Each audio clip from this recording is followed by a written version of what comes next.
કે પરિવારનું સંવેદન આપણે બધા ધીમે ધીમે ભૂલી ગયા. કોને કહેવાય ફેમિલી? એવું કોઈ દિવસ વિચાર્યું?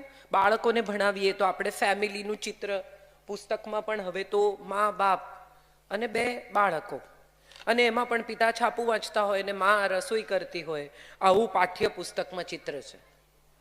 જે સદીઓથી ચાલ્યું આવ્યું છે. હવે મા રસોઈ નથી કરતી, હવે પિતા છાપું નથી વાંચતા, હવે મા અને પિતા બંને જણા સાથે કામે બહાર નીકળે છે.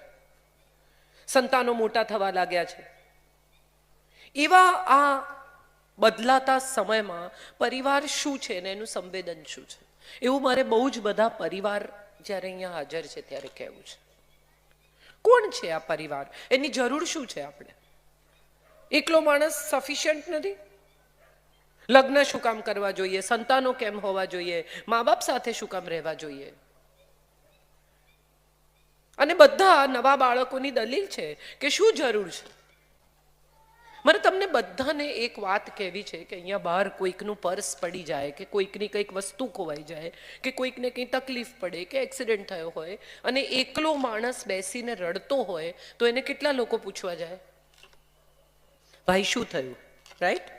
સો મેની ઓફ પીપલ, જે સારા હૃદયના ભલા માણસો છે જઈને પૂછે કે ભાઈ શું થયું? કંઈ તકલીફ થઈ? કંઈ પ્રોબ્લેમ થયો? કે પર્સ પડી ગયો? એક્સિડન્ટ થયો? કે તાવ જેવું છે? માથું દુખે છે? શું થાય છે? બરાબર? અને એકલો હસતો હોય તો ડૉક્ટર બોલાવવો પડે કે આ છેલ્લી 15 મિનિટથી એકલો હસે છે, ડૉક્ટર બોલાવો. તમે બધા આટલી મોટી સંખ્યામાં અહીંયા હાજર છો, તમે કોઈ ન હો, એકલી ખુરશીઓ હોય અને હું અહીંયા ઊભી રહીને બોલતી હોઉં તો મારે માટે ડૉક્ટર બોલાવવો પડે કે હવે બેન માનતા નથી. મજા એ છે કે તમે છો તો મારા બોલવાનું અસ્તિત્વ છે. એકલા રડી શકાય છે, એકલા હસી નથી શકાતું. હસવા માટે તમને જોડે એક જણ જોઈશે. મેં નવી ગાડી લીધી હોય અને હું એકલી અમદાવાદના રસ્તા પર ગોળ ગોળ ફર્યા કરું તો એ ગાડીનો આનંદ મને નહીં મળે. પણ જો કોઈ સ્કૂલનો ભાઈબંધ મળ્યો, બેનપણી મળી, ભાઈબંધ એવું જરૂરી નહીં હો, બધા લોકોની આંખો આમ થઈ ગઈ, કઈ બેનપણી પણ ચાલે, આપણે કઈ નહીં, અને એમ કે અરે વાહ નવી ગાડી લીધી, ત્યારે તમને પહેલી વારે ગાડી લીધાનો આનંદ થાય. હા કે ના? નવી સાડી તમે પહેરી હોય અને તમે એકલા જ અરીસામાં જોઈને ઇતરાયા કરો કે મારી તો કેટલી બહુ જ અદ્ભુત સાડી. એને બદલે આવા કોઈ સમારંભમાં આવો અને શિલ્પાબેન જેવું કોઈ એમ કે કાજલબેન સાડી બહુ સરસ છે, કિંમત વસૂલ થઈ જાય તમારી. હા કે ના? તો એનો અર્થ એમ થયો કે તમને તમારી આજુબાજુ એક દુનિયા જોઈએ છે, એક વર્લ્ડ જોઈએ છે જે તમારા વખાણ કરે, જે તમને ચાહે, જે તમને તમારા હોવાનો, તમારા અસ્તિત્વનો અહેસાસ કરાવે. મારા દીકરાના આજે જ હું સવારે સ્કૂલમાં પણ કહેતી હતી ને તમને અત્યારે ફરી કહું કે મારા દીકરાને એક દિવસ હમણાં વચ્ચે મારી સાથે બહુ આર્ગ્યુ કરતો હતો. 24 વર્ષનો છે. એને મેં કહ્યું, મેં કીધું મેં મારી જિંદગીના 10 વર્ષ તને આપ્યા, જોબ ના કરી, કશું ના કર્યું, એટલું બધું ભણેલી, તું જન્મ્યો પછી હું ઘરમાં રહી 10 વર્ષ. તો એણે મને કહ્યું તો હું શું કરું? મેં થોડું કહ્યું તું. બરાબર, એની વાત સાચી, એણે નહોતું કહ્યું. આ તો મેં નક્કી કર્યું કે મારે મારા દીકરાને 10 વર્ષ એના બાળપણના વર્ષોમાં સમય આપવો છે. આ મારું ડિસિઝન હતું.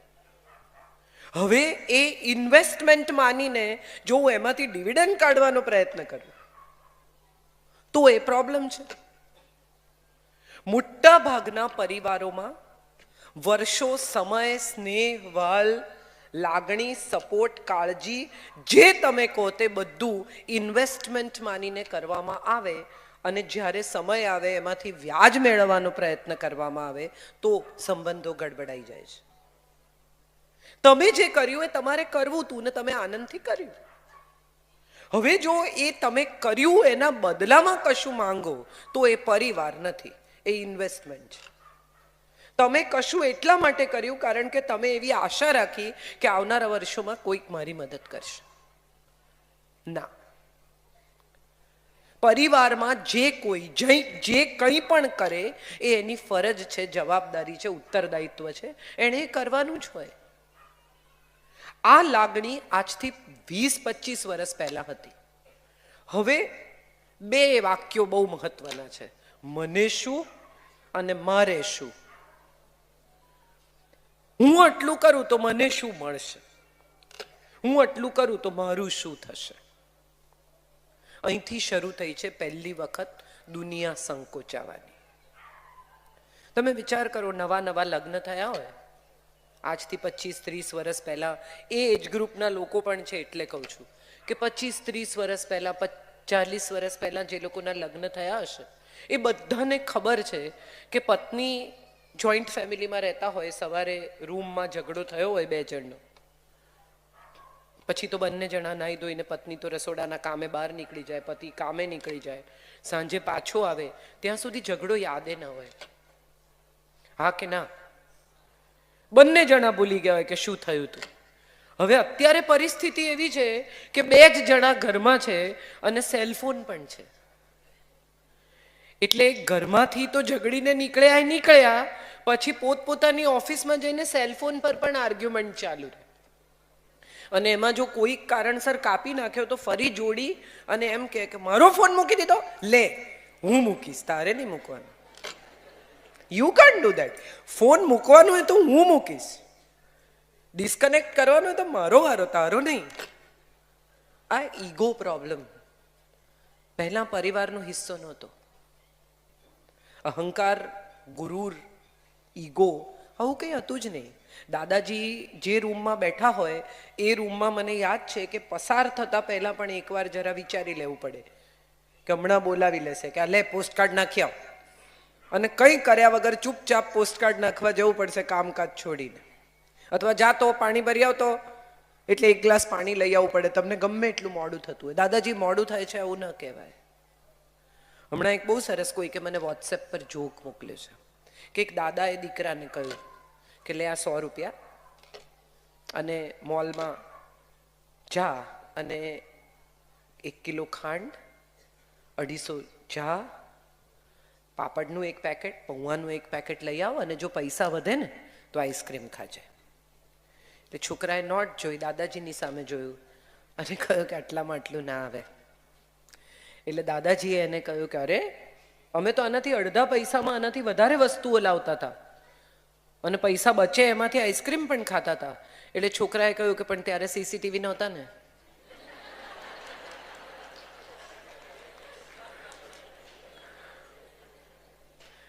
મજાની વાત એ છે કે નવી જનરેશન પાસે હવે વાર્તાઓ નથી, જોડકણા નથી. દાદાજી દાદી ક્યાંક બીજે રહે છે, માતા પિતા કામ માટે ક્યાંક બીજે રહે છે, સંતાનો અંગ્રેજી માધ્યમની શાળામાં મોટે ભાગે ભણે છે અથવા ગુજરાતી માધ્યમની શાળામાં ભણતા હોય તો પણ એમનો એટલો બધો સમય ખવાય છે કે એમની પાસે એમના ગ્રેન્ડ પેરેન્ટ્સ માટે સમય બચતો નથી. વિડીયો કોલ પર પોતાના સંતાનોના સંતાનોને વધતા જોઈને દાદા દાદીએ સંતોષ માનવાનો છે.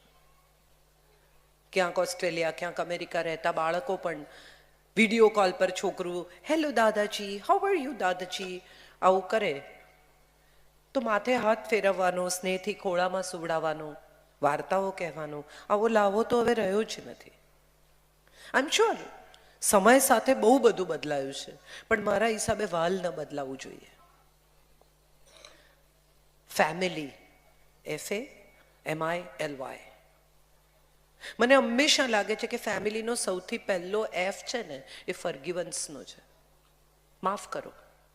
આપણે બધા હવે એવું શીખ્યા છીએ કે યાદ રાખવું, છોડવું નહીં. હું આને સીધો કરી નાખીશ, પેલાનું મગજ ઠેકાણે લાવી દઈશ, આને તો પાઠ મળાવી દઈશ. કેટલી બધી સ્ત્રીઓ, હું દરેક વખતે દરેક કાર્યક્રમમાં કહું છું, આજે પણ કહું, અહીંયા આટલી બધી બહેનો બેઠી છે, મને પણ એવું થાય છે, તમને પણ થતું હશે કે તમે ફ્રીજ પાસે જઈને ઊભા રહો ને કહો કે હું શેને માટે આવી હતી. હા કે ના? થાય છે ને? હવે એ જ સ્ત્રીને પૂછો કે 10 વર્ષ પહેલા જેઠાણીને ત્યાં લગ્નમાં ગઈ હતી ત્યારે શું થયું હતું? જેટલા હસે છે એટલાને ખબર છે કે મારા સવાલનો અર્થ શું છે. આપણે ક્ષમા નથી કરી શકતા, અને પરિવારમાં તો નથી જ કરી શકતા. પડોશીની સાથે કેટલા સારા થઈએ, કઈ વાંધો નહીં, ભલે પડ્યું પછી લઈ લેજો ને, વાંધો નહીં. અને કહેવાનું એવું કે રોજ સાથે રહેવાનું, ક્યાં ઝઘડો કરવાનો. પણ હવે સાથે નથી રહેવાનું માટે સ્નેહ નહીં રાખવાનો, માટે ક્ષમા નહીં કરવાની. આમાંથી જેટલા લોકોએ વિમાનમાં પ્રવાસ કર્યો હશે, ટ્રેનમાં પ્રવાસ કર્યો હશે, એ બધાને ખબર હશે કે આપણે કેટલા કર્ટિયસ થઈ જઈએ છીએ બાજુવાળા સાથે. ઇટ્સ ઓકે, રહેવા દો ને, વાંધો નહીં, તમને વાગ્યું નથી ને, સોરી હા. અને એ જ ઘરમાં જો ભાઈ હોય, પત્ની હોય, પતિ હોય, આઘો ખાસ વચ્ચેથી જેની જોડે રોજ રહેવાનું છે, એની સાથે તોછડામાં તોછડા, અને જેને એક વાર મળ્યા છે, કોને ખબર ફરી જિંદગીમાં એ તમારી ફ્લાઇટમાં હશે કે નહીં હોય, છતાં એને આપણે કેટલું અદ્ભુત આપણું ઉત્તમ વ્યક્તિત્વ પ્રદર્શિત કરીએ કે હું તો બહુ ભણેલો, હું તો બહુ ભણેલી, હું તો બહુ એકદમ કર્ટિયસ, એકદમ વ્યવસ્થિત. I am so sorry, thank you so much. કેટલી આપણી ભાષા બદલાઈ જાય અજાણ્યા લોકો સાથે. અને પોતાના લોકો સાથે આપણને કદી સારી રીતે બોલતા આવડ્યું જ નહીં. જેની ખરેખર રોજ જરૂર પડવાની છે, સવારે ઉઠીને જેનું રોજ મોઢું જોવાનું છે, એની સાથે સૌથી ખરાબ રીતે વર્તીએ છીએ. અને આ હમણાં છેલ્લા 10-15 વર્ષમાં થયેલો આપણો ફેરફાર છે. આ પહેલા નહોતું, આ હમણાંથી થયેલો આપણો ફેરફાર છે. આપણે એવું દેખાડવું છે કે આપણે બહુ સજ્જન છીએ, બહુ ભણેલા છીએ, બહુ સોફિસ્ટિકેટેડ છીએ, અત્યંત વ્યવસ્થિત માણસો છીએ, અંગ્રેજી બોલી શકીએ છીએ. એ આપણે બહારના લોકોને બતાવવું છે. ઘરના લોકો સાથે આપણે કદી સારી રીતે વર્તી શકતા જ નથી સામાન્ય સંજોગોમાં, કારણ કે આપણને એવું લાગે છે કે ઠીક છે, હવે એમાં શું છે, એને હું દેખાડો, અને એને બધું ખબર જ છે. સો F is for forgiveness. આ ક્ષમા છે ને, એ પરિવારને બાંધનારી સૌથી મોટી દોરી છે. બધા સરખા ન જ હોય, 5 આંગળીઓ સરખી નથી. 5 આંગળીઓ વચ્ચે વિવાદ થયો, અને 5 આંગળીઓ એકબીજાને કહ્યું, તો પહેલી કહે છે કે મારા વિના શું થાય, હું ચીંધવાના કામમાં આવું. બીજીએ કહ્યું કે હું સૌથી ઊંચી છું, તમારા બધામાં હું સૌથી લાંબી છું. ત્રીજીએ કહ્યું કે હું તો દેવની પૂજામાં કામ લાગુ. ચોથીએ કહ્યું કે મારા ઉપર ભગવાને ગોવર્ધન ઉચકેલું. અંગૂઠાએ કહ્યું કે મારા વગર તમે બધા નક્કામાં છો, તમારે 4 જણનો કોઈ ઉપયોગ નહીં જો અંગૂઠો ન હોય તો. અને ત્યારે કોઈકે એમ કહ્યું કે 5 ભેગા થાવ ને તો શાબાશી આપવાના કામમાં લાગો. એથી આગળ 5 ભેગા થાવ ને તો કોઈ વસ્તુ ઉચકી શકો, 5 ભેગા થાવ તો મુક્કો બને, કોકને ઠોકી દેવાય. 5 ભેગા થાવ તો હાથ લંબાવી શકાય, હાથથી કંઈ આપી શકાય. એકનો કોઈ ઉપયોગ નથી. આ 5 ભેગા થાય ને તો જ હથેળી બને છે. ભલે બધા જુદા છે, પણ બધા જુદા છે છતાં આપણી હથેળી કેટલી સરસ લાગે છે. તમે વિચારો, આ એક આંગળી ન હોય તો કેવી લાગે. આ 5 ભેગા છે ને માટે જ આ હથેળી આટલી સુંદર લાગે છે. એવી રીતે પરિવારમાં પણ બધા ભેગા હોય ને તો જ એ પરિવાર કહેવાય છે. માફ કરતા શીખીએ સૌથી પહેલા, અને આપણા સંતાનોને પણ માફ કરતા શીખવીએ. મોટા ભાગની મમ્મીઓને મેં જોઈ છે કે સંતાનોની હાજરીમાં દાદી વિશે, કાકી વિશે, ફોઈ વિશે ચર્ચા કરે છે. ન કરો. હમણાં કહ્યું ને કે સ્પષ્ટ વક્તા છે, હું બધાને સાચે કહું છું આ વાત. ન કરો તમારા સંતાનની હાજરીમાં. તમારે માટે સાસુ હશે, તમારા સંતાન માટે દાદી છે. આ કદી નહીં ભૂલતા. તમને ભલે સાસુ લાગે, તમારા સંતાન માટે તો એ ગ્રેન્ડમધર છે, વાલી છે, ખૂબ વાલી છે. અને દાદી માટે એ ગ્રેન્ડ ચાઇલ્ડ છે, તમે ભલે એના માટે વહુઓ. સો ફોર ધેમ એમની રિલેશનશિપ જુદી છે ને તમારી રિલેશનશિપ જુદી છે, એને મિક્સ નહીં કરો. હમણાંથી મેં બહુ જોયું છે કે છોકરાઓ ઇંગ્લિશ મીડિયમની શાળામાં ભણવા જાય, પછી દાદી જો સાથે ફોર્ચ્યુનેટલી સદનસીબે રહેતા હોય એને વાર્તા કહે, તો દાદી એમ કે એક હતો પોપટ, એટલે મમ્મી દોડતી આવે કે પોપટ નહીં કહેવાનું, સ્કૂલમાંથી શીખવાડ્યું છે પેરેટ કહેવાનું, તમારે ગુજરાતીમાં એની સાથે વાત નહીં કરવાની, આવું શીખવાડ્યું. જો આપણા મૂળ ખોવાઈ જશે ને તો આપણી પાંખોનો કોઈ અર્થ નહીં રહે, કારણ કે પાછા ક્યાં આવીશું? આપણી ભાષા, આપણા સંસ્કાર, આપણી સંસ્કૃતિ એ ગ્રેન્ડ પેરેન્ટ્સ દ્વારા જ બાળકો સુધી આવશે. નાનું 3 વર્ષનું બાળક ઘરમાં દાદા દાદી હોય ને તો શ્લોક બોલતા શીખી જાય, અને તમને ખબર ન પડે કે ક્યારે શીખી ગયું. તમને કલ્પના ન હોય એવી રીતે ભગવાનની પૂજા કરતા શીખી જાય, શ્લોક બોલતા શીખી જાય, સંસ્કૃતિ શીખી જાય, સંસ્કાર શીખી જાય, પ્રણામ શીખી જાય, નમસ્તે શીખી જાય. આ એટલું જે કરો ત્યાંથી આપણી સંસ્કૃતિ શરૂ થાય છે. બાળક ઇન્સ્ટ્રક્શન લેતું થાય ને, આંખો ક્યાં છે, બધાના ઘરમાં ટેલેન્ટ શો થતા જ હશે. છોકરું સહેજ સમજણું થાય એટલે ટેલેન્ટ શો કરે મા બાપ. જો બતાવી દો અંકલને આંખો ક્યાં છે, એટલે આમ બતાવે, પછી હાથ, પછી કાન. એ પછીનું પહેલું સ્ટેજ છે ને જે કરો આવે. એ જે શું છે? કોણ શીખવે છે? Grandparents. અંકલને ગુડ મોર્નિંગ કરો ના, જે કરો. જે આપણી સંસ્કૃતિ છે. અંગ્રેજી તો શીખી જ જશે, મોટા થશે ને એટલે શીખવું પડશે, કારણ કે ઇન્ટરનેશનલ ભાષા છે, શીખી જશે. પણ ગુજરાતી ઘરની બહાર ક્યાંય શીખવા નહીં મળે. કચ્છી નહીં બોલે તો શું બોલશે? ઘરમાં દાદા દાદી હશે તો એમની સાથે કચ્છીમાં, ગુજરાતીમાં વાત કરવી પડશે, અને કરતા કરતા એ પોતાના મૂળ, પોતાની સંસ્કૃતિ સુધી જશે. તમારા ઇનલોઝ સાથે થયા જ હશે પ્રશ્નો.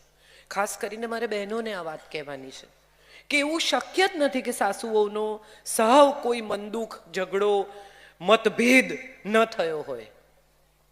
પણ સૌથી પહેલા ક્ષમા કરજો, કારણ કે તમારા સંતાનને એની જરૂર છે, એને દાદીની જરૂર છે, એને વાર્તાઓ સાંભળવાની જરૂર છે. આ વાર્તાઓ રામાયણ, મહાભારતની કથાઓ છે જે આપણી સંસ્કૃતિનું, આપણા સંસ્કારનું, આપણા વ્યક્તિત્વનું ઘડતર કરે છે. આપણે ભૂલી ગયા. હવે આપણે સીધી સિન્ડ્રેલા, પિનોકિયો સંભળાવીએ છીએ. આપણે લાલાની વાર્તા, શકટાસુરની, બકાસુરની, પૂતનાની, નાગદમનની કથાઓ હવે આપણા સંતાનોને ખબર નથી. હમણાં જ એક દિવસ એક બહુ જ જાણીતા એક્ટરને કોઈકે નરસિંહ મહેતાનો રોલ ઓફર કર્યો, તો એણે પૂછ્યું કે એક્ઝેક્ટલી કોણ હતા એમ. એટલે મેં એને કહ્યું, મેં કીધું એક્ઝેક્ટલી કોણ હતા આવું તારા પપ્પાને ના પૂછતો, કારણ કે એના પપ્પા પણ બહુ મોટા એક્ટર હતા, એવું તને 3જે માળથી ફેંકી દેશે. મજા એ છે કે આપણે બધા પરિવારની સાથે જોડાયેલી કેટલી બધી બાબતોને મિસ કરવા માંડ્યા છીએ. સો F is for forgivance. Let us forgive. I is for integrity and independence both. સ્વતંત્રતા સૌને જોઈએ છે. કેમ અમારે બધું પૂછીને કરવાનું? આવું આટલું નાનું છોકરું એ પણ હવે કહે છે. 2 વર્ષનું બાળક એમ કે હું તને કહું છું તારે શું પહેરવાનું, બસ તો મને નહીં કહેવાનું મારે શું પહેરવાનું. આ સ્વતંત્રતા છે. પણ આ ઇન્ડિપેન્ડન્સની સાથે જો ઇન્ટિગ્રિટી નહીં હોય ને તો એ સ્વચ્છંદતા થઈ જશે. ગુજરાતી ભાષા અથવા કચ્છી ભાષા સાથે જોડાયેલા કેટલા બધા લોકોને મારે આ વાત કહેવી છે કે બધા અંકલ છે અંગ્રેજીમાં, હા કે ના, ને બધા આંટી છે. ગુજરાતીમાં આપણી પાસે રિલેશનશિપ માટે અલગ અલગ ટાઇટલ છે. આપણું ગુજરાતીનું એક જોડકણું છે, હું અનેક જગ્યાએ કહું છું, મારે આજે પણ કહેવું છે. સોની પોળમાં થાતો શોર, ચોરી કરવા ચાલ્યા ચોર, સિપાઈ મળ્યા સામા, બાના ભાઈ તે.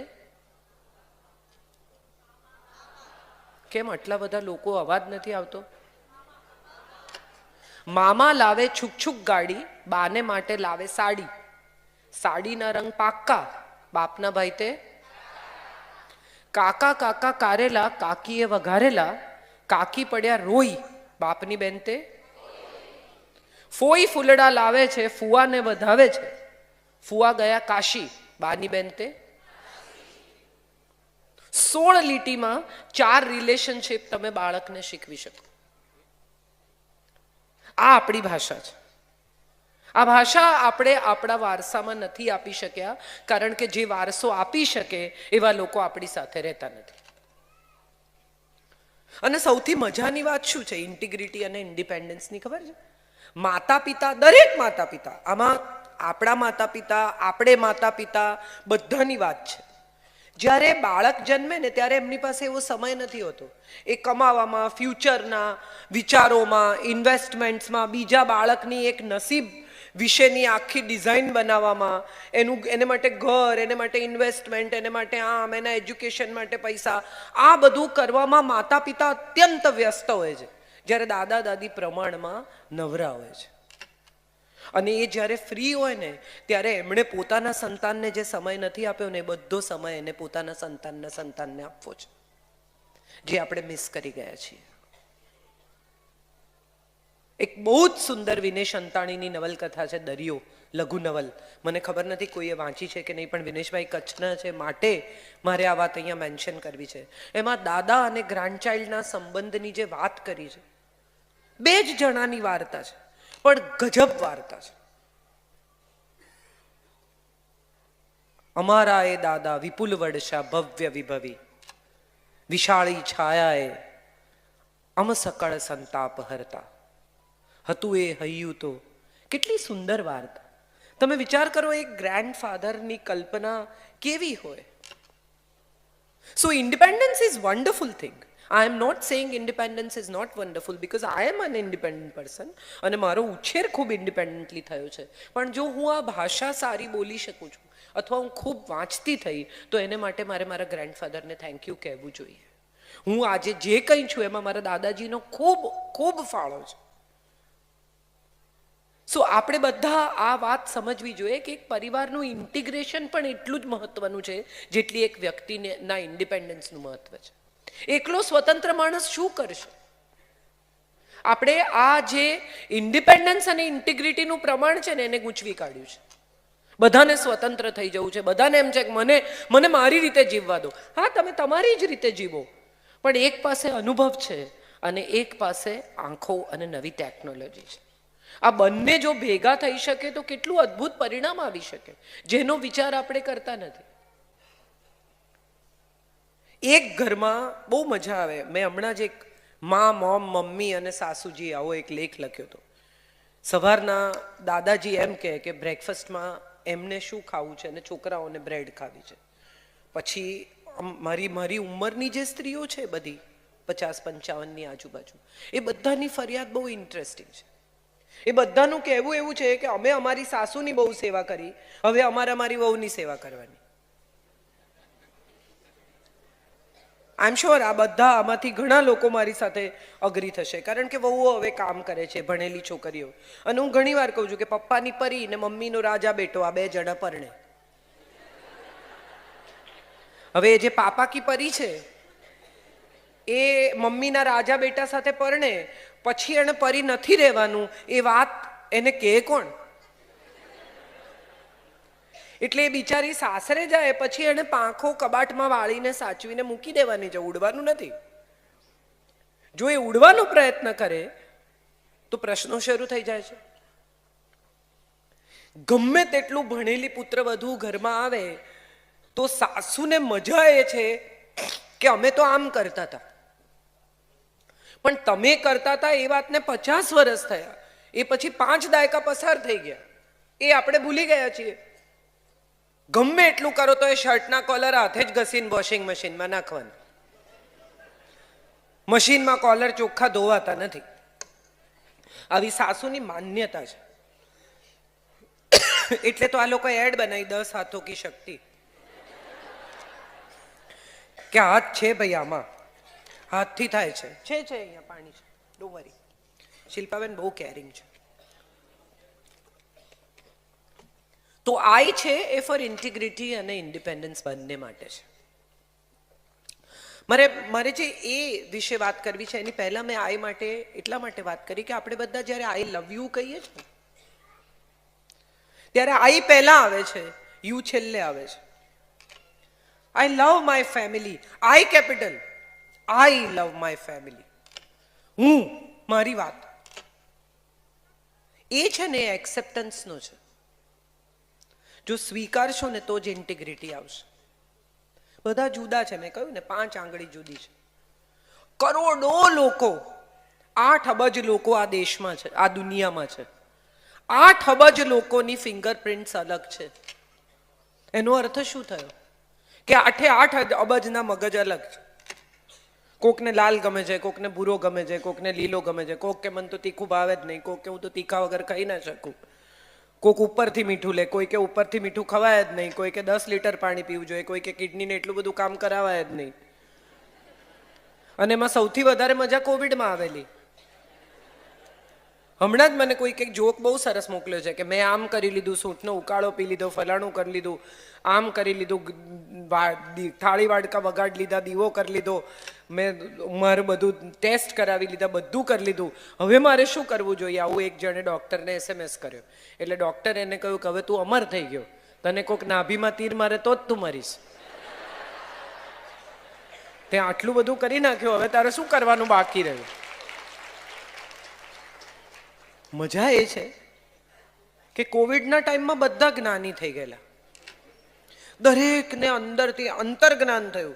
માણસ અંતે એકલો જ છે, કોઈને કંઈ મળવાનું નથી, બધાએ બધું મૂકીને જતા રહેવાનું છે, આપણા બધા નજીકના લોકો જતા રહે. હમણાં એક ભાઈએ મને વિડીયો મોકલ્યો છે, એક્ઝેક્ટ ગુરુદત્તની જેમ આમ ઊભા રહીને બિછડે સભી બારી બારી, આટલા લોકો, એના કોણ કોણ કોવિડમાં મરી ગયા, એના બધાના ફોટા. એટલે મને, હું તો એમાંથી કોઈને ઓળખતી નથી, આ વિડીયો મને કેમ મોકલ્યો છે? એટલે મેં એમને પૂછ્યું, મેં કીધું મને કેમ મોકલ્યો છે? તો કે મારું દુઃખ બતાવવા. બહુ સરસ, આમાં તો દુઃખ બહુ સારું છે એવું ન કહેવાય. શું કહો તમે? મજા એ છે કે કોવિડના સમયમાં આવેલું આપણું બધું જ્ઞાન કોવિડ પછી પાછું જતું રહ્યું. આપણને બધાને એમ હતું કે અંતે તો બધાએ ફેમિલીની સાથે જ રહેવાનું છે. પુરુષોએ ઝાડુ પોતા કરતા ફોટા મૂકી દીધા, વિડીયો મૂકી દીધા. તમે વિચાર કરો, સ્ત્રીઓ કેટલી સદીઓથી રોજ આ કામ કરે છે, એમણે તો કોઈ દાડો વિડીયો ના મૂક્યો. અને આ પુરુષોએ 3 મહિના ઝાડુ પોતા કર્યા, ઘરના વાસણ કર્યા, એમાં તો વિડીયો ફરતા થઈ ગયા કે બહુ કામ કરે, બહુ કામ કરે. મજા એ છે કે આ બધી વાતમાં આપણે હસી શકીએ છીએ, કારણ કે આપણે એક્સેપ્ટ કરી લીધું કે ઘરની બહાર જઈ શકાય એમ નથી. ઘરમાં 2 કે 4 કે 5 જ લોકો છે, અને હવે મદદ નહીં કરીએ તો મેળ નહીં પડે, સમય પણ પસાર નહીં થાય. બેઠા બેઠા કરશો શું? ચલો કંઈ નહીં, એના કરતા ઝાડુ પોતા કરી નાખીએ, એ વિચારે પણ ઘણાએ કર્યા હશે. મજા એ છે કે આ એક્સેપ્ટન્સ કોવિડના ટાઈમમાં કેવું આવી ગયું. એટલે સમય ખરાબ હોય, પરિસ્થિતિ ગૂંચવાય, પ્રશ્નો આવે, ત્યારે આપણે બધા ભેગા થઈ જઈએ, ત્યારે આપણું જ્ઞાન જાગી જાય છે, ત્યારે આપણને બધી સમજણ આવી જાય છે, ત્યારે આપણે બહુ જ બુદ્ધિશાળી બની જઈએ છીએ, ત્યારે આપણને અંતર્જ્ઞાન થાય છે, ફિલોસોફિકલ થઈ જઈએ છીએ. અને જેવી પેલી પરિસ્થિતિ કે મુસીબત જતી રહે એટલે આપણે હતા ત્યાંના ત્યાં. એક્સેપ્ટન્સ પરિસ્થિતિનું, માણસનું અને આપણું પોતાનું, આ 3 બહુ જ જુદા લેવલ પર છે. આ 3 લેયર છે. પહેલા તમે સ્વીકારી લો મારામાં શું પ્રોબ્લેમ છે. મને એક ભાઈએ હમણાં વચ્ચે એકવાર પૂછેલું કે કોઈ કહે નહીં તમે ગુસ્સે થતા હશો, એટલે મેં કીધું 24 કલાક મારી સાથે રહો તો હું કેટલી વાર ગુસ્સે થાઉં છું એ તમને બતાવું. યસ, આઈ એમ શોર્ટ ટેમ્પર, સ્વીકારી લો. તમારી નબળાઈ તમે સ્વીકારશો તો તમે સુધારી શકશો. મારી નબળાઈ છે, હા હું શોર્ટ ટેમ્પર છું, આ મારી નબળાઈ છે, તો મારે પહેલા હું તો સ્વીકારું, પછી તમને કહું. Acceptance at my own level, acceptance at your level. તમે આવા જ છો. સંજય સાથે મારે પિક્ચર જોવા જવાનું હોય તો એવું નક્કી જ હોય કે જો 6 વાગ્યાનો શો હોય તો હું એને એમ કહું 4 વાગ્યાનો શો છે, તો અમે માંડ 6 વાગે ટાઇટલ ચાલતા હોય ત્યારે પહોંચીએ. કેમ કે એક તો એ મારી સાથે પરાણે આવે, બીજા એના પોતાના ઇશ્યુઝ હોય, બધા સલટાવીને આવે. હવે આ વસ્તુ વિશે લગ્નના 30 વર્ષે મારે ફરિયાદ કરવી છે કે એવું નક્કી કરી લેવું છે કે આવો જ છે, પિક્ચર આપણે એકલા જ જોવાનું, એની જોડ નહીં જવાનું. આ આપણે નક્કી કરી લેવાનું. દર વખતે એક જ વિષય પર કેટલી વાર ઝઘડીએ. પતિ પત્ની બહુ જ આ જોક બહુ ચાલે છે કે પત્નીના આગલા દિવસે કહી દેવાનું તૈયાર થઈ જજે તો કાલે લગ્નમાં જવાય. આવો જોક બધા બહુ ચલાવે છે, પણ ખરેખર તમને કહું કે પત્ની કેટલું બધું પતાવીને પછી જતી હોય છે. એને તૈયાર થતા વાર લાગે છે, કારણ કે ઘરમાં જો મમ્મી પપ્પા હોય તો એની રસોઈ કરવાની, ઘર બંધ કરવાનું, દૂધ ગરમ કરવાનું, દૂધ ફ્રીજમાં મૂકવાનું, બારણા બંધ કરવાના, બારીઓ બંધ કરવાની, બિલાડી દૂધ ના પી જાય એની વ્યવસ્થા કરવાની, આવતીકાલની થેલી લટકાવવાની, આ બધું કરીને નીકળે છે. એ માત્ર તૈયાર થવામાં વાર નથી લગાડતી, એ ઘરની જવાબદારીઓ પૂરી કરવામાં વાર લગાડે છે. એ વાત આપણે ભૂલી ગયા છીએ અને એની જોક બનાવી દીધી છે કે પત્ની બહુ વારે તૈયાર થાય. પતિ ઓફિસથી આવ્યો હોય ત્યારે એનો સૂટ પ્રેસ કરીને રાખ્યો છે એણે. એમણે તો અંદર જઈને મોઢું ધોઈને સૂટ પહેરી લેવાનો છે, એ સિવાય કંઈ ખાસ કરવાનું છે નહીં. આને તો બધાનું પતાવીને નીકળવાનું છે, માટે એને વાર લાગે છે. એ વાતનું એક્સેપ્ટન્સ આપણે કરવું જોઈએ.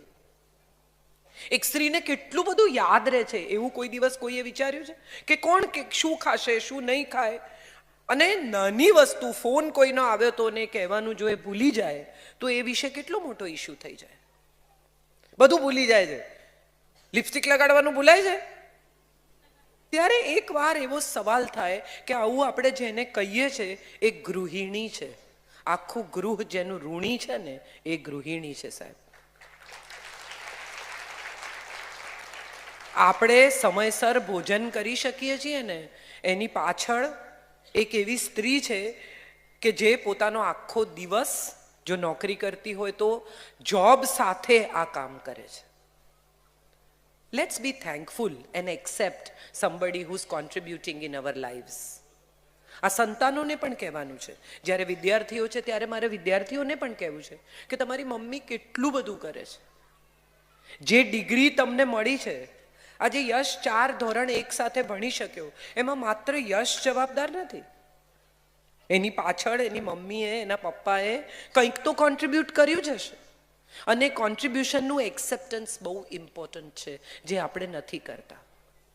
પત્નીને શું થેન્ક યુ કહેવાનું, પતિને શું થેન્ક યુ કહેવાનું? 4 સ્ત્રીઓ એક લેગિંગ લેવા જાય બપોરે, હા કે ના? કે એક જણને એક લેગિંગ મેચિંગ લેવાનું હોય, 4 સ્ત્રીઓ લેવા જાય કે ચલો હું આવું, વિન્ડો શોપિંગ કરતી આવીશ, સેલ છે, ચલો મારે કંઈ લેવું નથી, હું તો એમ જ આવું છું. તમે કોઈ દિવસ પુરુષોને 4 જણને ઓફિસમાંથી બપોરે બહાર નીકળીને મોલમાં ભટકતા જોયા છે? હા કે ના? કેમ કેમ નહીં ભટકતા હોય? એમને નહીં મજા આવતી હોય ભટકવાની? એમને માથે જવાબદારી છે. એ 40 વર્ષ ટિફિનમાંથી જમે છે કારણ કે એનો પરિવાર ગરમ જમી શકે. સે થેન્ક યુ, એક્સેપ્ટ. પરિવાર ત્યારે બને છે જ્યારે બધા પોતપોતાના ભાગની જીક્સો જોડે. દરેક માણસ પોતાના હિસ્સાની જીક્સો લઈને આવે ને ત્યારે એમાંથી પરિવાર બને છે. એક જ માણસ બેસીને આનું પેઇન્ટિંગ નથી કરી શકતો. પત્ની જ્યારે પોતાની વાત કહેતી હોય કે જીરુના ભાવ બહુ વધી ગયા છે ને જુઓ ને યાર શાક કેટલું, આ બધું મને ના કહીશ યાર ભાઈ, હું કંટાળ્યો છું સવારથી. એ નહીં કંટાળ્યો હોય, એને નહીં થાક લાગતો હોય. 10 મિનિટ કોઈની વાત સાંભળી લેવામાં આપણું શું જાય છે? પણ આપણે નથી સાંભળતા કારણ કે આપણે થાકેલા છીએ. આપણને બીજાના થાકની કલ્પના જ નથી આવતી કારણ કે આપણે આપણા જ વિશે વિચારી શકીએ છીએ. માટે મેં કહ્યું એક્સેપ્ટન્સ. ઇન્ટિગ્રિટી અને ઇન્ડિપેન્ડન્સ એટલા માટે હું પહેલા લઈ આવી. FA is acceptance, M is four maturity. દરેક માણસે પોતપોતાની મેચ્યોરિટી સાથે પરિવારમાં જીવવાનું છે. આપણે બધા એવું માનીને ચાલીએ છીએ કે મારે કંઈ નથી કરવાનું. એકચ્યુઅલી મેચ્યોરિટી અનિવાર્ય છે અને મ્યુચ્યુઅલ અન્ડરસ્ટેન્ડિંગ એટલું જ અનિવાર્ય છે. એક જણ સમજે ને બધા એની પાસેથી સમજણની અપેક્ષા રાખે ને તો એક દિવસ એના કુકરની સીટી એવી વાગે કે બધાને એમ થાય કે આવી વાતમાં ચીડાય છે, આમાં ક્યાં? પણ આ તો કેટલા દિવસથી ચાલ્યું આવે છે. તું તો સમજુ છે, તું તો સમજુ છે.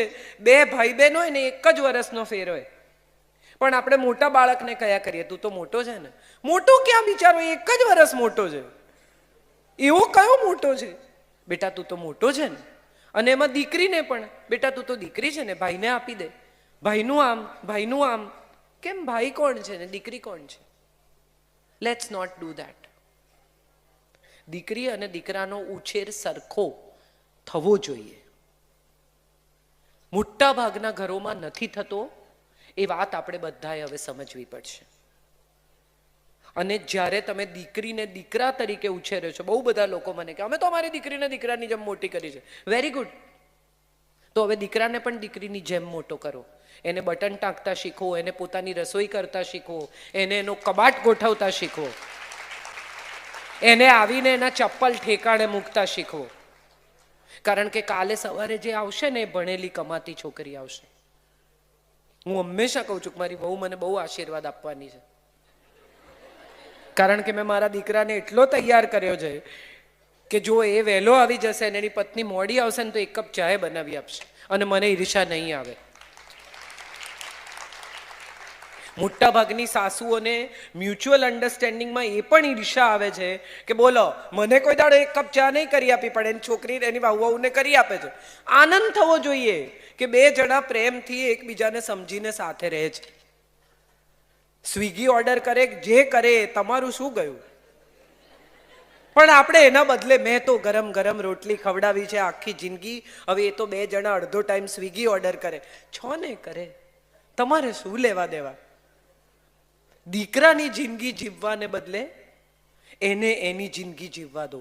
એટલા માટે મેં કહ્યું તમને મ્યુચ્યુઅલ અન્ડરસ્ટેન્ડિંગ પછી ઇન્ટિગ્રિટી અને ઇન્ડિપેન્ડન્સ આવે છે. આ મ્યુચ્યુઅલ અન્ડરસ્ટેન્ડિંગ એટલા માટે જરૂરી છે કે પરણીને આવેલી પુત્રવધૂને આપણે બધા એવું માની લઈએ છીએ કે એણે સ્વિચ ઓન સ્વિચ ઓફની જેમ બદલાઈ જવાનું છે.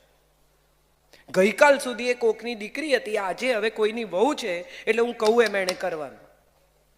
અત્યાર સુધી જે સાસુ સપ્રેસ્ડ, દબાયેલી, દુઃખી, એના પ્રશ્નો સાથે જીવતી હતી, એની પાસે હવે એક ટાર્ગેટ છે પોતાના તીર છોડવા માટે. અને બધા દીકરીને એવું કહે છે કે તારી માએ કંઈ નથી શીખવ્યું, પણ જૂતા ગમે તેમ ફેંકે એવા છોકરાને કોઈ નથી કહેતું કે તારી માએ કંઈ નથી શીખવ્યું. એને પણ કહો કે તારી માએ તને બૂટ સરખા મૂકતા નથી શીખવ્યું, તારી માએ તને બેગ ઠેકાણે મૂકતા નથી શીખવ્યું. એવું આપણે કહેતા જ નથી, કારણ કે આપણે અત્યાર સુધી એવું માની લીધું છે કે આ પૈતૃક પેટ્રિયોટિક સોસાયટી છે, પૈતૃક સમાજ છે, પુરુષ તો આવું જ હોય. ના, કોઈ આવું ન હોય, ન પુરુષ ન સ્ત્રી. કોઈએ આવું હોવાનો અધિકાર છે જ નહીં. બીજી વ્યક્તિના આધારે પોતાનું જીવન રખાય જ નહીં. તમારા જૂતા તમારે મૂકવાના, તમારી બેગ તમારે મૂકવાની, આટલું દરેક માએ પોતાના સંતાનને, દીકરાને કે દીકરીને શીખવવાનું. તો એનો સંસાર સુખી થશે. આ હું તમને કહું છું. હવે નવી ભણેલી પર છોકરી આવશે પરણીને, એની પાસે પોતાની જિંદગી હશે, એની પાસે પોતાની કારકિર્દી હશે. કેટલા બધા છૂટાછેડા ઓફલેટ આપણી સામે થઈ રહ્યા છે. 7-7 વર્ષ ભેગા ફર્યા હોય, 4-4 વર્ષના અફેર હોય, અને લગ્નના 1 વર્ષમાં 6 મહિનામાં છૂટા પડી જાય. કેમ? કેમ કે પેલા જ્યારે મળતા હતા ને ત્યારે એકબીજાનું બેસ્ટ બિહેવિયર પ્રોજેક્ટ કરતા હતા. સારામાં સારું પરફ્યુમ, સારામાં સારા કપડાં. મેં તમને કહ્યું એમ, શું ખાઈશ? કઈ વાંધો નહીં, મને બહુ કોફી નથી ભાવતી, પણ તને ભાવે છે તો હું ઓર્ડર કરીશ, હું કોફી પીશ તારે માટે. ભાઈ કોફી બોફી નથી પીવી, આવું લગ્ન પછી શરૂ થાય. ત્યાં સુધી બધું જ તમને અનુકૂળ અને પછી બધું મને અનુકૂળ, આવું શક્ય જ નથી. એને બદલે જે છો ને એ પ્રગટ થાઓ. લગ્ન પહેલા પણ એને કહી જ દો કે તમે આ જ છો, હવે પરણવું છે. Don't win anybody. Don't try to project something which you are not. Because the moment you open what you are, it's going to be a betrayal. એને છેતરાયાની લાગણી થશે કે ત્યારે તો આવું કહેતા હતા, હવે તો આવું કહો છો, ત્યારે તો આમ કરતા હતા, હવે તો આમ કરો છો. મોટા ભાગના લગ્ન જીવનમાં જો તમે જોયું હોય તો આ એક જ ફરિયાદ જોવા મળે છે. લગ્નના 5 વર્ષ પછી, 2 વર્ષ પછી, વર્ષ પછી, કે તમે બહુ બદલાઈ ગયા, તમે આવા નહોતા. એકચ્યુઅલી બદલાયા નથી, એ માસ્ક ઉતરી ગયું છે. અને બંને પક્ષે છે. છોકરી પણ એમ કે ના, હું તો મને બહુ જ ગમે રસોઈ કરવી, અને પછી લગ્નના બીજા દિવસે કે જાઓ લાપસી બનાવો. કે લાપસી મને નથી આવડતી. જરૂરી નથી કે બધી રસોઈ આવડે. પણ લગ્ન પહેલાં જ કહી દો. હું ઘણી વાર કહું છું કે મને રસોઈ કરવાનો શોખ નથી, પણ હું સરસ બનાવું છું, જમાડી શકું એવું. મને ચાઇનીઝ ઘરમાં બનાવવાનો શોખ નથી, મારે ચાઇનીઝ બનાવતા નથી શીખવું. આઈ એમ ફાઇન વિથ ઇટ. ના, હું તો બધું જ કરું, મને તો બધું જ આવડે, આવું કંઈ મારે દેખાડવું નથી. હું જે છું તે જ છું ને મને તમે એવી જ ઓળખો એ હું હૃદયથી ઈચ્છું છું. કારણ કે તો જ આપણી દોસ્તી, આપણી મૈત્રી, આપણી ઓળખાણ, આપણો સંબંધ લાંબો ચાલશે. સો આ એક્સેપ્ટન્સ બહુ જરૂરી છે, મ્યુચ્યુઅલ અન્ડરસ્ટેન્ડિંગ બહુ જરૂરી છે, ફોરગિવન્સ બહુ જરૂરી છે, ઇન્ડિપેન્ડન્સ એન્ડ ઇન્ટિગ્રિટી બહુ જરૂરી છે. અને આ બધા પછી સૌથી ઇમ્પોર્ટન્ટ છે લવ, પ્રેમ. કોઈ પણ પ્રકારની અપેક્ષા વગરનો પ્રેમ. તમારા સંતાન માટે, તમારી પત્ની માટે, તમારા પતિ માટે, તમારા માતા પિતા માટે. હું એવા કેટલા બધા છોકરાઓને ઓળખું છું કે જે લોકો અત્યારે 55, 60, 65ની આજુબાજુ બધા પહોંચ્યા છે અને દરેકને એવો અફસોસ છે કે અમે અમારા મા બાપને ટાઈમ ના આપી શક્યા. I really want to tell you કે પછીથી એમને સમય આપવા માટે તકતીઓ લગાડશો, એમની પાછળ 12મું 13મું કરશો, સગાઓને બોલાવશો, એમની દર એનિવર્સરીએ બધા ફેસબુક પર લખે પપ્પા આઈ મિસ યુ. ત્યાં ફેસબુક નથી દેખાતું. પહોંચે છે કે નથી પહોંચતું? 1 વર્ષ એનિવર્સરી આવે ડેથની, ત્યારે ફેસબુક પર લખે પપ્પા તમે ચાલી ગયા, હું તમને બહુ મિસ કરું છું. પપ્પા તો ગયા હવે, ત્યાં એમને ફેસબુક જોવાની સગવડ નથી. એકચ્યુઅલી હતા ત્યારે કહેવાનું હતું કે પપ્પા હું તમને બહુ ચાહું છું, આઈ લવ યુ. જે આપણે ન કહ્યું. મમ્મી ઘરમાં આવીએ 60, 80 વર્ષની, 60 વર્ષની, 70 વર્ષની મમ્મી ઘરમાં હોય અને દીકરો 50 વર્ષનો હોય, મમ્મી 80 વર્ષની હોય, દીકરો આવે ને કે બેટા મોડું થયું. અરે ભાઈ કામે ગયો તો યાર, શું છે રોજ તને કીધું છે ને જમીન સૂઈ જવાનું. એ 80 વર્ષની માં જે દિવસે નહીં હોય અને કોઈ નહીં પૂછે ને કે કેમ બેટા મોડું થયું, એ દિવસે બહુ મિસ થશે. પણ ત્યારે તો આપણી પાસે એ સમય જ નહીં હોય. મોટા ભાગના લોકો સાથે આવું થાય છે. પછીથી મમ્મી બહુ મિસ થાય, પછીથી પપ્પા બહુ મિસ થાય, પછી નાની નાની વાતમાં કે મારા પપ્પા આવું કહેતા, મારા પપ્પા તેવું કહેતા. અને પપ્પા જ્યારે કહેતા હોય ને ત્યારે કે બસ મને ખબર છે, રહેવા દો, બસ હવે સલાહ ના આપશો. આપણે બધા છે ને 40 વર્ષ સુધી એવું સાબિત કરવા મથીએ છીએ કે આપણે આપણા પેરેન્ટ્સથી જુદા છીએ. આ બધા સાથે થયું હશે આઈ એમ શ્યોર. અને 40મા વર્ષથી આપણને એવું સમજાવવાનું શરૂ થાય છે કે આપણે જે કંઈ છીએ ને આપણા પેરેન્ટ્સના ડીએનએનો હિસ્સો છીએ. કેટલી બધી જગ્યાએ તમને સમજાતું હશે કે તમે તમારા ફાધર જેવું વર્તો છો, તમે તમારા મધર જેવું વર્તો છો, તમારા ખાવાના ટેસ્ટ તમારા પેરેન્ટ્સ જેવા થતા જાય છે, તમારા બિહેવિયર, વિચારવાનું તમારા પેરેન્ટ્સ જેવું થતું જાય છે. અને તમને ઇમિડિયેટલી એવું સમજાવવા લાગે કે અરે યાર જેનો મેં આખી જિંદગી વિરોધ કર્યો એ તો હું જ છું. That DNA is me. That is what I am. હું આખી જિંદગી 40 વર્ષની થઈ ત્યાં સુધી મારા પપ્પાને એવું કહેતી કે આટલો બધો ગુસ્સો શેને માટે કરો છો, આટલા બધા શેને માટે શોર્ટ ટેમ્પર થાવ છો, શાંતિ રાખો થઈ જશે બધું. હવે હું જ્યારે શોર્ટ ટેમ્પર થાઉં છું ત્યારે મને એવું સમજાય છે કે મારા ડીએનએમાં છે, દિગંત ઓઝા આળસ મરડે છે મારા શરીરમાં, મારા મગજમાં, મારા મનમાં. હું તરત રિએક્ટ થાઉં અને ત્યારે મને તરત સમજાય. હું ઘણીવાર એકતા મારી સાથે હોય છે, મારી મેનેજર છે, એને કહું કે આ દિગંત ઓઝા, આ હું નથી, આ દિગંત ઓઝા છે. મજાની વાત એ છે કે આપણે જેનો વિરોધ કર્યો છે ને એ બધું આપણી સામે આવીને ઊભું રહે છે. એ વાત આપણને થોડી મોડી જ સમજાય છે. So this is what I M trying to say કે પ્રેમ કરો, ચાહો. જેને પણ પ્રેમ કરતા હો એને સમયસર કહી દો કે હું તને બહુ પ્રેમ કરું છું. માને, પિતાને, સંતાનને. કેટલા પેરેન્ટ્સ મેં એવા જોયા છે કે છોકરાઓને બહુ વહાલ કરીએ ને તો બગડી જાય. વહાલ કરીએ તો ન બગડે, લાડ કરીએ તો બગડે. વહાલ તો અનિવાર્ય છે. છોકરાઓ ખાઈ પીને મોટા થતા જ નથી, છોકરાઓ વહાલથી જ મોટા થાય છે. પણ આપણે વહાલ કરવાનું ભૂલી ગયા છીએ. બચ્ચું ઓફિસ સ્કૂલેથી આવે ને માં આવી બારણું ખોલીને અંદર લે, મમ્મી એક વાત કહું, પહેલા બૂટ ઉતારીને ત્યાં મૂકી દે. મમ્મી સાંભળ ને, મોજા ના મૂક્યા સરખા, મમ્મી મારી વાત સાંભળ ને, પેલા દફતર સરખું મૂક. ત્યાં સુધીમાં તો એનો ઉત્સાહ, એનો ઉભરો ઓસરી ગયો છે.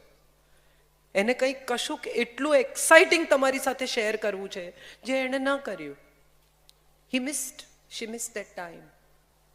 5 મિનિટ મોડા જૂતા ઉતારશે તો શું ફરક પડશે કહો મને. ઘરમાં જૂતા પહેરીને ફરશે તો શું ફરક પડશે કહો મને? 2 મિનિટ સાંભળી લો એની વાત, અને પછી જ્યારે તમે તમારી વાત કહેવા જાઓ છો ત્યારે એ પણ તમને આ જ રીતે ટ્રીટ કરે છે કે ઊભી રહે 1 મિનિટ, હું જરા બૂટ કાઢી નાખું, ઊભી રહે જરા 1 મિનિટ, હું આ મારો ફોન લઈ લઉં, ઊભી રહે જરા 1 મિનિટ, મારે કામ છે. કારણ કે this is what you have taught. 10 વસ્તુ મૂકીને એકવાર એની વાત સાંભળી તો લો. Lots of love is the main ingredient of keeping the family together, and love each other as much as you can, as much as you can. કારણ કે એકચ્યુઅલી દુનિયામાં તમે બીજું કંઈ આપી કે લઈ શકતા જ નથી પ્રેમ સિવાય.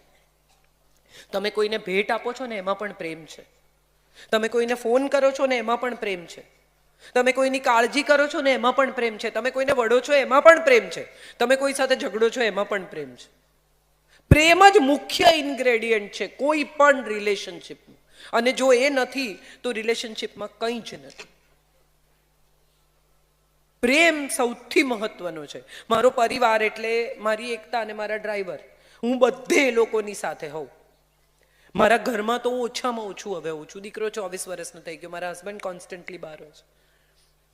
તો એ લોકો મારો પરિવાર છે. એ લોકોની સાથે અમારું એક જ બોન્ડ છે, પ્રેમ છે. હમણાં વચ્ચે એક દિવસ હું બહુ એના પર ગુસ્સે થઈને મેં કહ્યું, મેં કીધું કાઢી મૂકીશ તને, તો મને કે તમે કાઢશો તો એ નહીં જવું. That is what I think love is all about. એક દિવસ મેં કહ્યું wear your shoes and go home, તો કે યસ.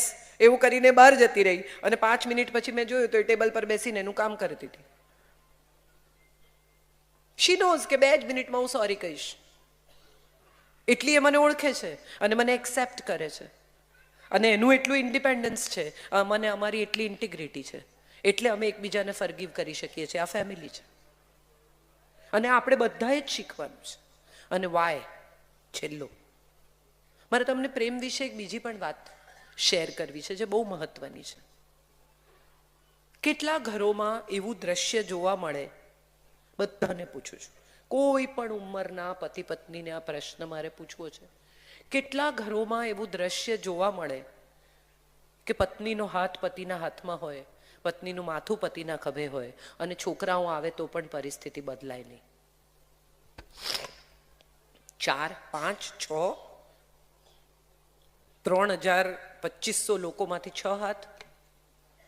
આપણે બધા પતિ પત્ની સાથે બેઠા હોય, વાલ કરતા હોય, અને છોકરાઓ આવે ને તો છૂટા પડી જાય. છોકરાઓ પર ખરાબ સંસ્કાર પડે. મા બાપનું વાલ જોઈને ખરાબ સંસ્કાર પડે? મા બાપનું વાલ તો એમના ઉછેરવાનું, એમની સુરક્ષાનું કારણ છે. દે ફીલ સો સિક્યોર્ડ કે મારા મા બાપ વચ્ચે પ્રેમ છે, મારો પરિવાર કદી નહીં તૂટે, હું બહુ સરસ રીતે મોટો કે મોટી થઈશ. My parents love each other. આવું તો આપણે ક્યાંથી શીખ્યા કે મા બાપ વચ્ચેનો પ્રેમ એ સંતાન પર ખોટા સંસ્કાર પાડે?